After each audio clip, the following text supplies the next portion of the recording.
Hello, welcome back to 75 Now, the Derbyshire and Cheshire Cricket League podcast. I'm here with my co-host Neil Shaw and George White of Old Glossop. We are here at the beautiful Old Glossop at the back of the pavilion because I say back of the pavilion, we're not at the back of the pavilion. Top of the field. We are. We're at the top of the field. There's a lot of kids here doing junior training and it's very full down there at the pavilion of people having a nice drink. It's a nice Friday evening and everyone's enjoying themselves after a long week. So on this week's edition, we will go through Old Glossop with George, and Neil will run you through a few more facts about the league. Neil, what is your first memory of Old Glossop being back here after quite a while? Old Glossop came into the league in 1983. I actually played the very first season, and I'm getting flashbacks all the time. Also, strange that I played mainly through Whaley Bridge, and we always seem to beat Old Glossop at Whaley, but always lose here at Old Glossop. I'm just laughing to myself. I had two memories, quite funny, one quite traumatic now when I think about it on a personal level. But the boundary over there, I umpired here probably 3 years ago. It was Ivan Heathcote's finest hour. And he's had a few, to be fair. He's had a few. I'm sure if you buy a house or build a conservatory near the cricket ground, then you might be running a risk of that. You said greenhouse conservatory being put through with a cricket ball, especially if there's a left-hander facing. And sure enough, Ivan Heathcote contrived to put the ball over the long off boundary into the conservatory. Now, the reason I said long off and not long on was because Ivan, despite being left-handed, he was actually fielding that day. How the hell he did it? He took a great catch, celebrated, and let go here. And next thing you hear a crash, and there's a gasp of astonishment around the ground.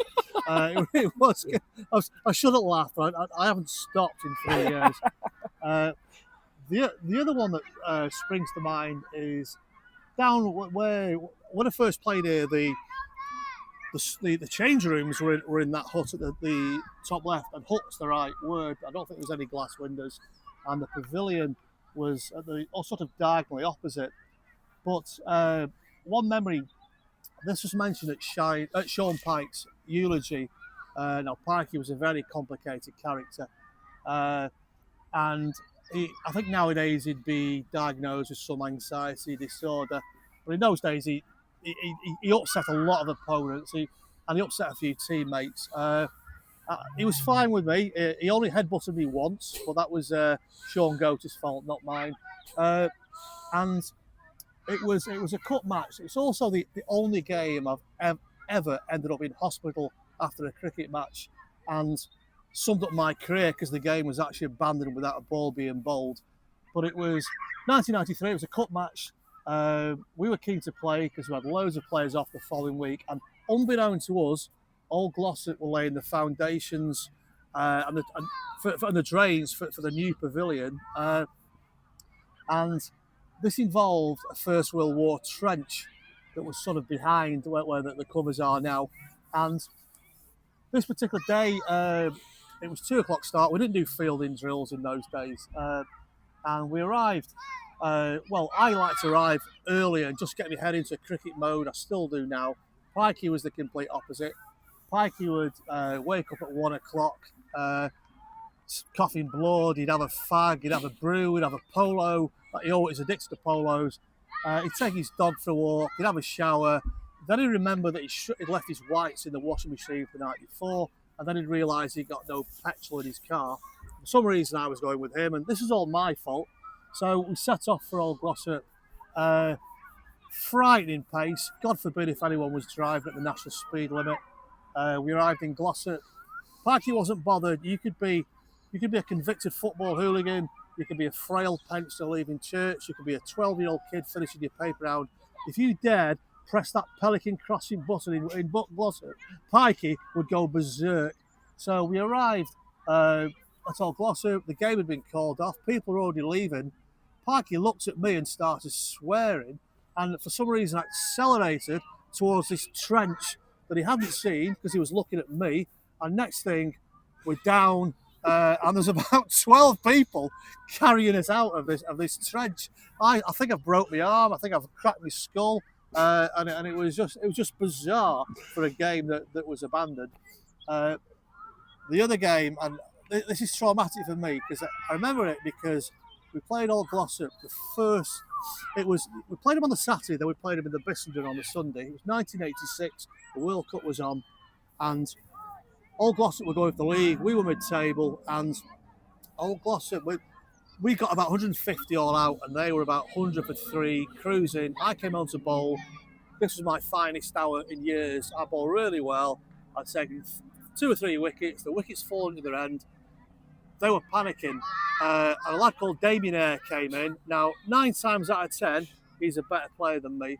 But this was my day, or so I thought. And I bowled to him, and they only needed a few runs to win. And he came charging down the wicket, caught in 2 minds. I held one back. I thought, I've got him. And he went up hit it straight up in the air. And I heard him say, "Oh, God." And I thought, I've got him here. And I looked over the boundary and I thought, or have I? And it drifted, and it drifted, and it drifted. And it plopped 1 circumference over the line for 6.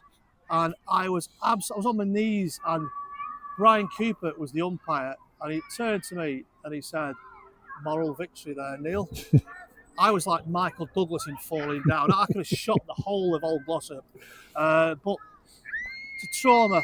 40 years ago, I'm just about over it now, but I've completely forgotten about it. So cheers for that. Knowing Dosh, I very much doubt he said, "Oh God." I mean, some brilliant memories there, clearly. Yeah. I don't think you'll be wanting to come back anytime soon. I think it's pretty I enjoy traumatic it. I love it's an unusual ground. I love the contours, the boundary. It's lovely people. It's a very, very friendly ground. Always make me welcome. I'm umpiring here tomorrow, so maybe I won't be so welcome. You've got free beer all night. Let's hope we have a good game. Yeah. It's a bit like Comstall with the hill, isn't it? Yeah. The what? Well, I don't think you'd be able to match that.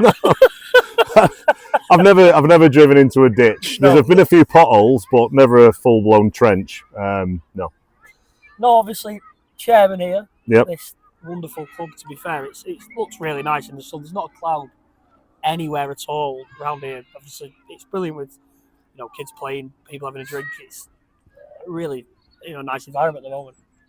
Yeah, it's on the back of a lot of work from a lot of people, so I've played here since I was 11, on and off. Took a few jaunts away for a little while, but come back and to be honest, I think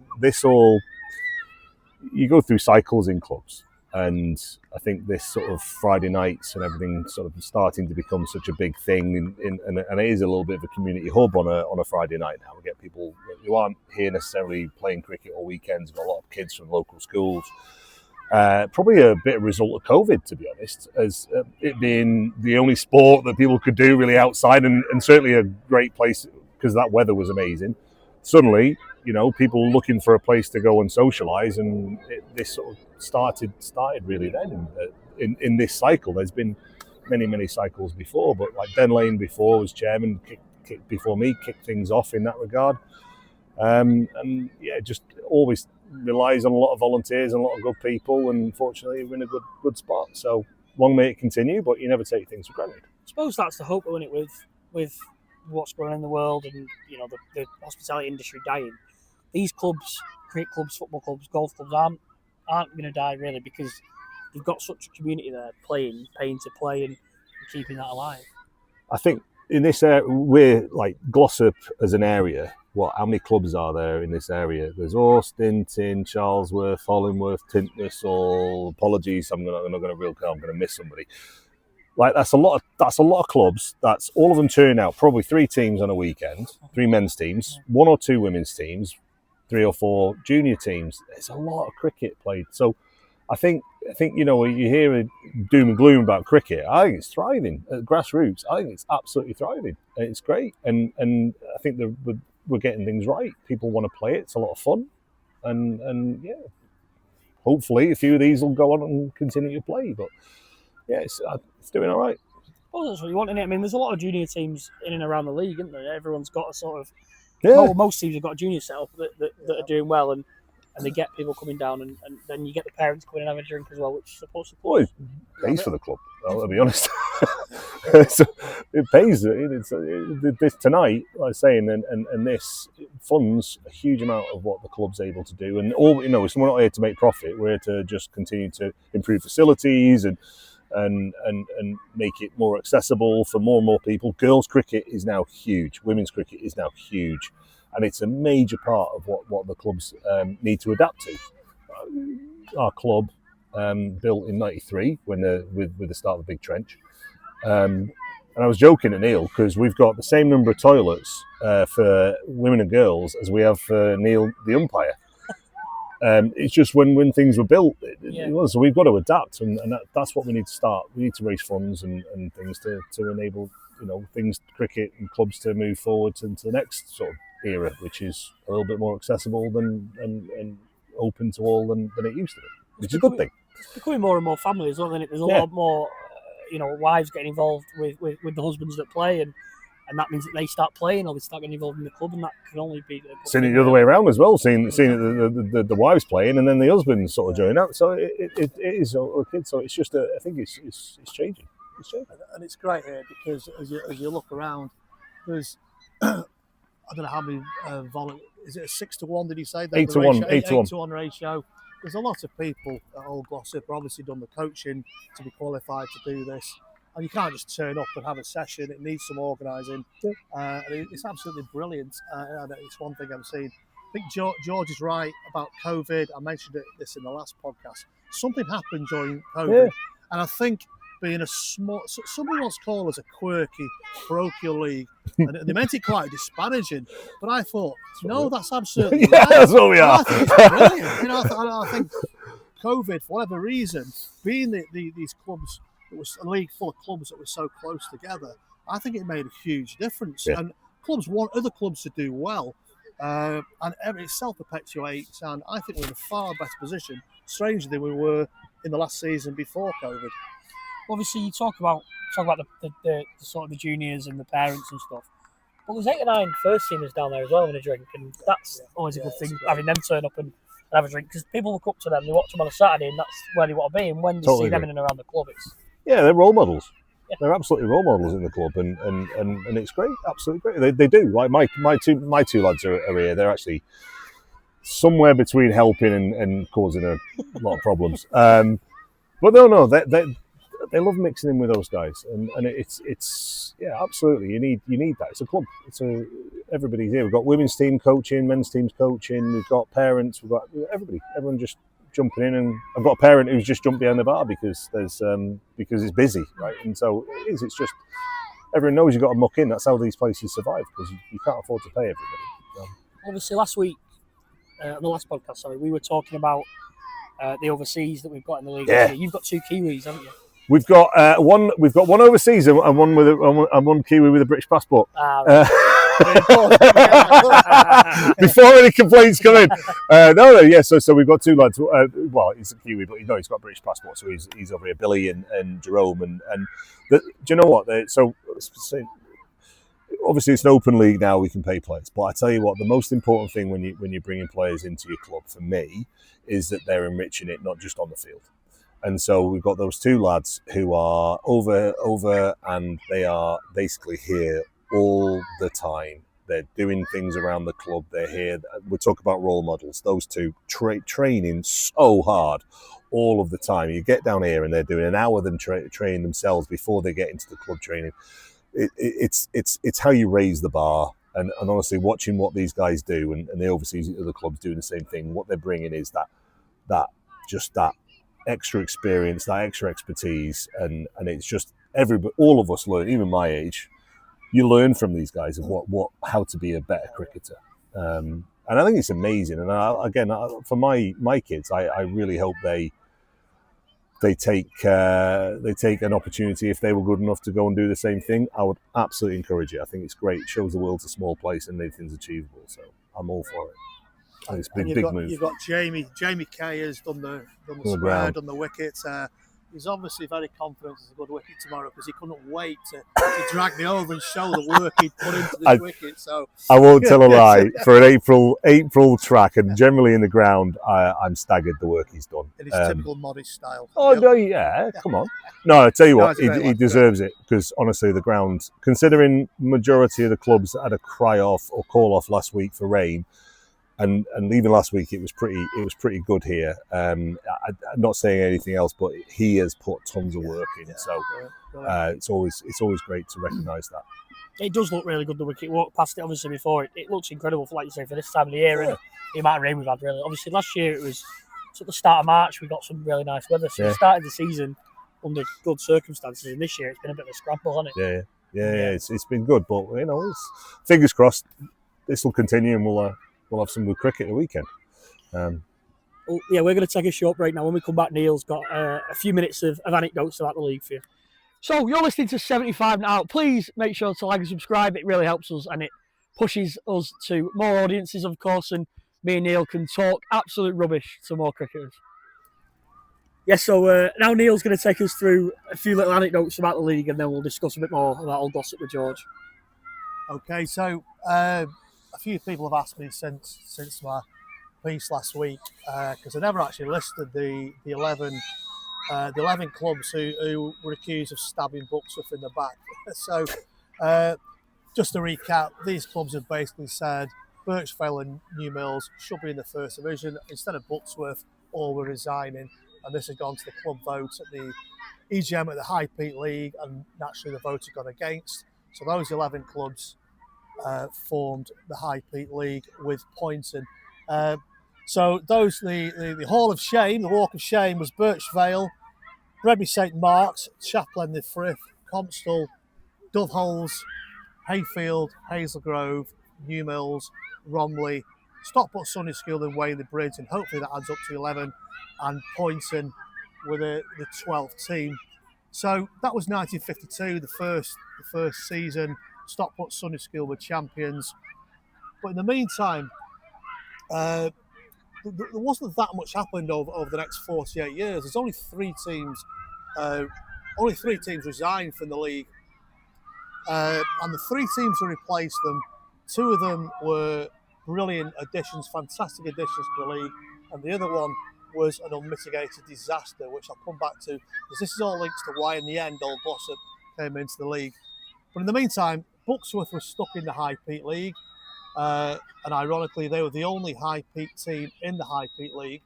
But as I alluded in the previous podcast, there was nowhere for these clubs to go. So the clubs now that we think are really big, they were also in the High Peak League, because the Cheshire League was still 20 years away.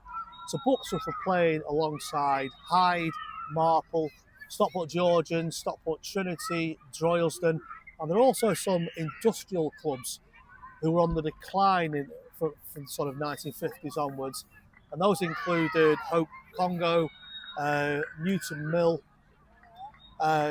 Simon Engineering, and there was British Rail and Merley's Blackstone. Now the last two are quite relevant because British Rail, they had the foresight, they realised they were struggling for players, but they got good facilities, and they'd obviously had some meetings, and they rebranded themselves as Woodley in 1967. So Woodley then, they were able to go to schools, and as other clubs have since done, go to schools and say, we've got junior teams, would you like to play for Woodley, and come to Nets, and they built the club from bottom. So they were still in the High Peak League.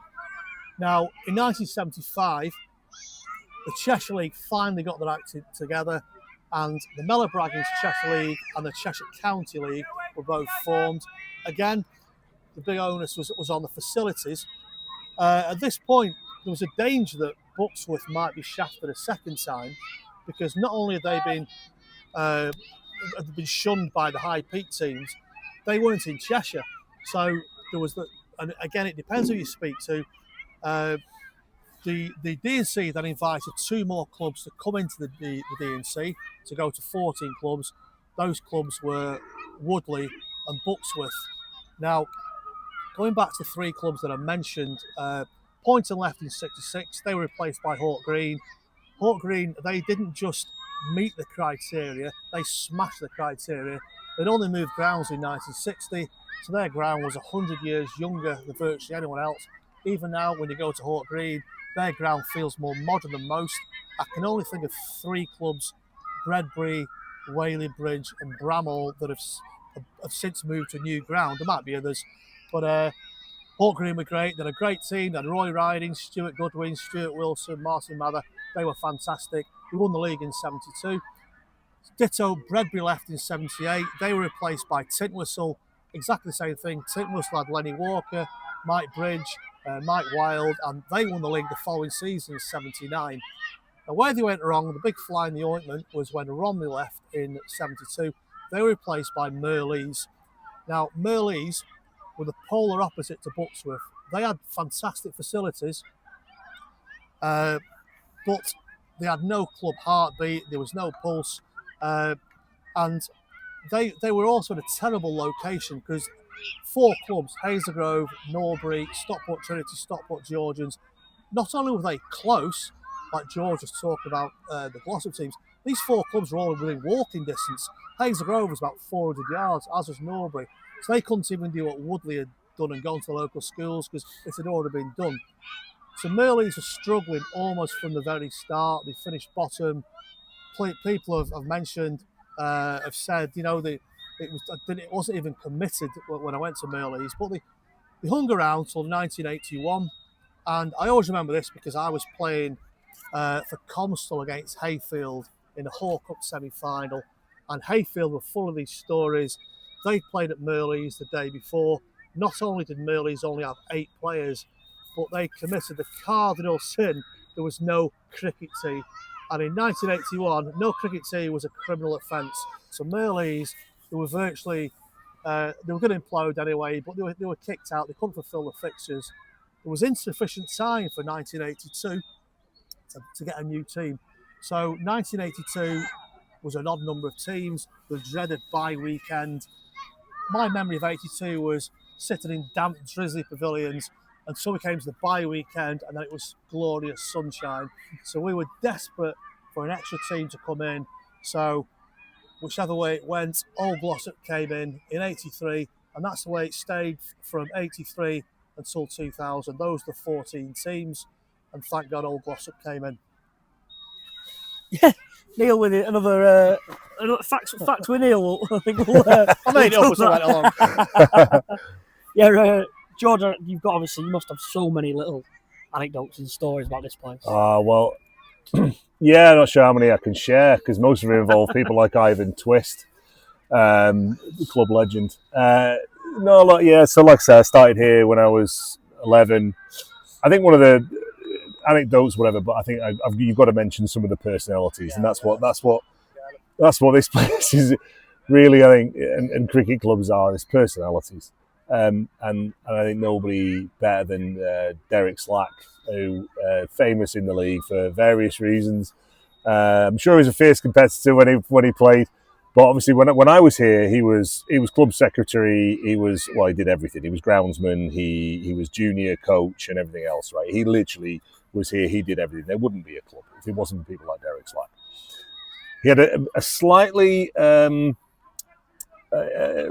questionable coaching style for kids. So you'd be standing in the net, which was an old net down the bottom there, and you'd be there as a young lad, and somebody come on, it was a little bit quicker than you were used to, and you'd inevitably sort of jump backwards. So Derek's training tool this was an old rusty pitchfork, which he'd stand behind you and basically put it an inch away from your ankles. And literally nobody in this club of that generation jumps backwards. So he used to do that with everybody. Fortunately, nobody was hurt in that. But he was just one of those guys. It's another one it's interesting with sat here. This is affectionately known to the players as Derek's bench, because there was another time. Now, if you can imagine, those who know Derek, he had that wispy grey hair, and he used to sit here, and occasionally you'd hear this The white donkey going on. Yep. Yeah, and then we were sat there, and suddenly you hear Derek's laugh, which was as a cow head emerged from over here and started munching on his hair. Yeah, no, he was an absolute club legend. The pavilion's now named after him.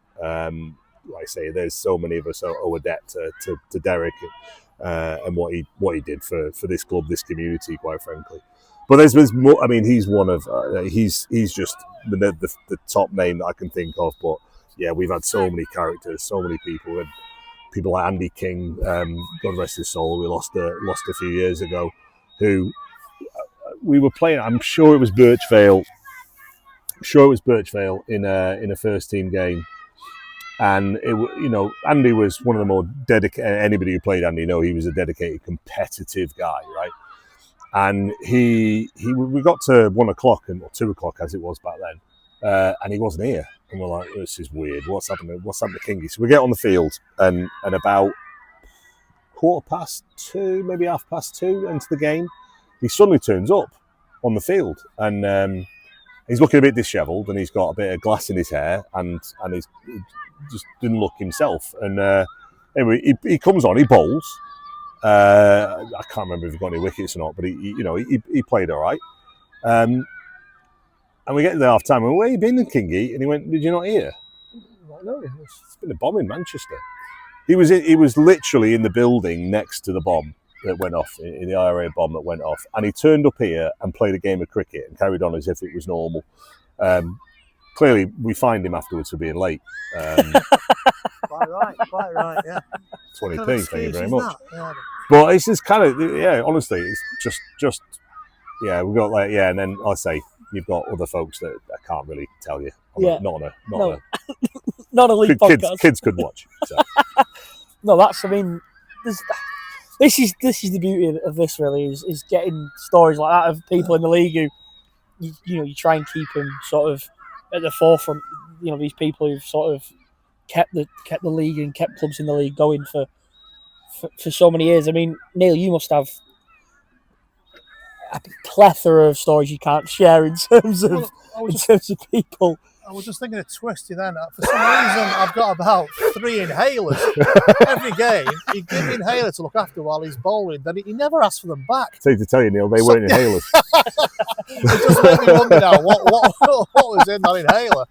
But I found an old umpire's coat with all these inhalers are coming out. I thought it's Ivan Twist, so they're all coming out. But I mean, Twisty was a character, as you say. But some great times, great characters.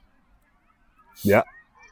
Well. Yeah, I mean, it's incredible the sort of the amount of stories that you can have of people, especially in village cricket. You don't get it in many other sports, but the way that cricket sort of brings people together in this league has sort of brought people together, and people are obviously in people's minds that you would never have, like, there'd be no one from Doveholes who'd go to, I don't know, Newton on a Saturday afternoon if it wasn't for cricket. It's just a mad, like, coincidence. This little sport. And this, like you say, when you get to my age and you go around and you play in second team, cricket, if I'm lucky.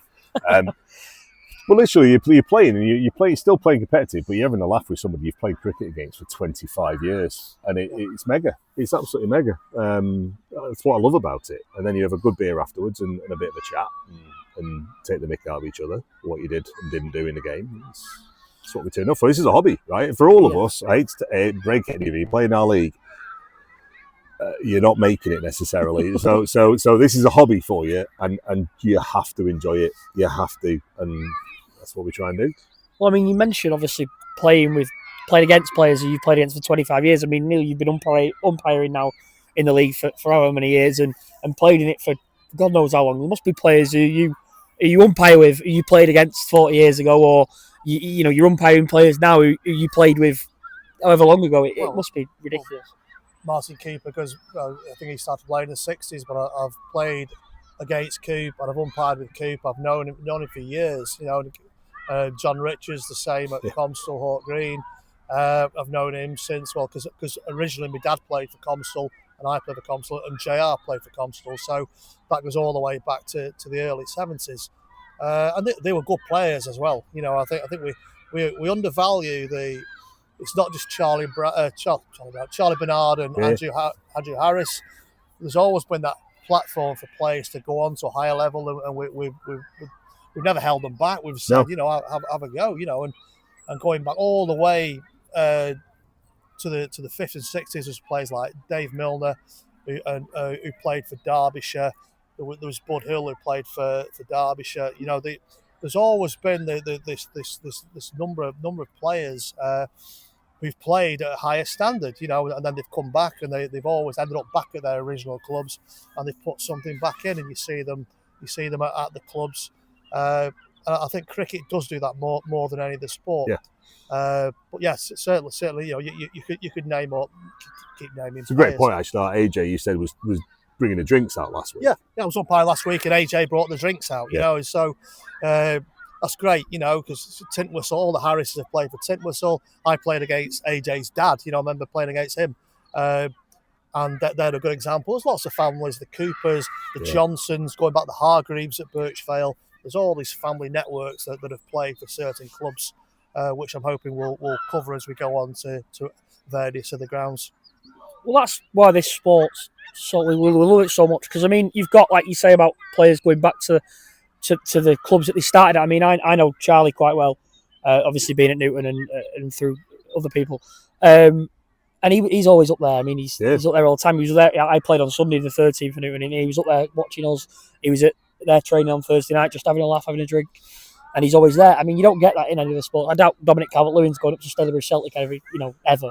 So it's one of the only sports that you get. No, I agree. And when you've got those exceptional talents, again, going back to role models, like all of us in the league, we're all rooting for Charlie when we see him on the team sheet.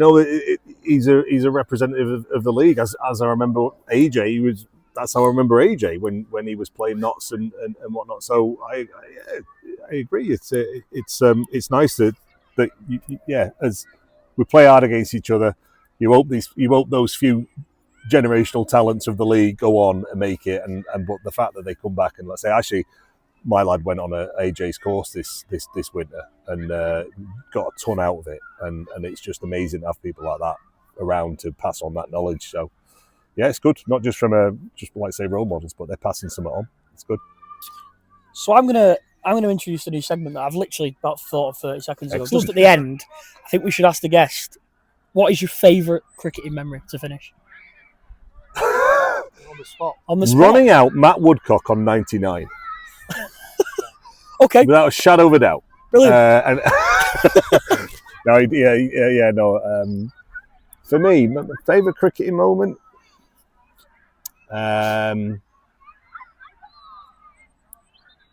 It's a really good question. I'm going to stick with Matt Woodcock. That's just fine. Sorry, Matt. We could have asked Don that last week, to be fair. Yeah. I reckon he would have said winning the league last year. I think that would have been an easy one. But that was 75 Not Out. Join us again in 2 weeks. Thanks for watching.